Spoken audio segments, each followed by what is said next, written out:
Kalamkaval first day തന്നെ കണ്ടു. മമ്മൂക്കയുടെ എക്സ്പെരിമെൻ്റ് കാണാൻ തന്നെയാണ് പോയത്. മേക്കിംഗ് കൊള്ളാം, എല്ലാവരുടെ പെർഫോമൻസും പീക്ക് ലെവൽ. എന്താണെന്നറിയില്ല, പടം അങ്ങോട്ട് എൻജോയ് ചെയ്യാൻ പറ്റിയില്ല. ത്രില്ലറാണ്, ടേണിംഗ് പോയിന്റ്സ് ഒരുപാടുണ്ട്. പക്ഷേ ഈ ക്രൂരതയുടെ പ്രദർശനം നമ്മൾ എന്തിനാണ് കണ്ടിരിക്കേണ്ടത്? സാധാരണ ഒരു സൈക്കോ കില്ലർ സിനിമകളെ പോലെ ബ്ലഡി അല്ലെങ്കിൽ ഗോർ കൊലപാതക രീതികളെയല്ല ഞാൻ പറയുന്നത്. ഈ സിനിമയിൽ രക്തം കാണിക്കുന്ന സീൻസ് വിരളമാണെന്ന് തന്നെ പറയാം.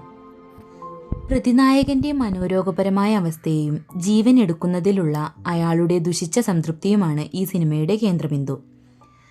കൊലപാതകം എളുപ്പവും സംതൃപ്തി നൽകുന്നതുമാണ് എന്ന് സ്ഥാപിക്കാനാണോ ഈ സിനിമ ശ്രമിക്കുന്നത്?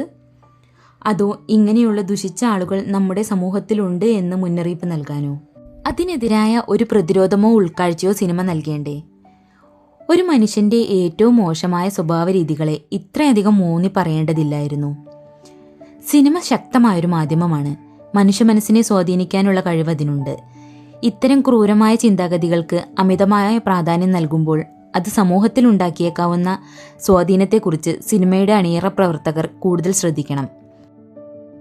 മലയാളത്തിലെ ഏറ്റവും മികച്ച ചിത്രങ്ങളിൽ ഒന്നാണെന്ന് പറയാവുന്ന മാർക്കോ കണ്ടിറങ്ങിയപ്പോഴും എനിക്ക് ഇതേ ആശയങ്ങൾ തോന്നിയിരുന്നു.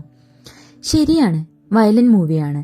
വയലൻസ് താങ്ങാനാവാത്തവർ കാണരുത് എന്ന് ടൈറ്റിൽ ചെയ്തിറങ്ങിയ സിനിമ. പക്ഷേ ഒന്ന് ചോദിക്കട്ടെ, വയലൻസ് ഇഷ്ടപ്പെടുന്നവർ അല്ലെങ്കിൽ വയലൻസ് തിയേറ്ററിൽ പോയി കണ്ട് ആസ്വദിക്കുന്ന ഒരു കാറ്റഗറി ഓഡിയൻസ് എവിടെയെങ്കിലും ഉണ്ടാകുമോ?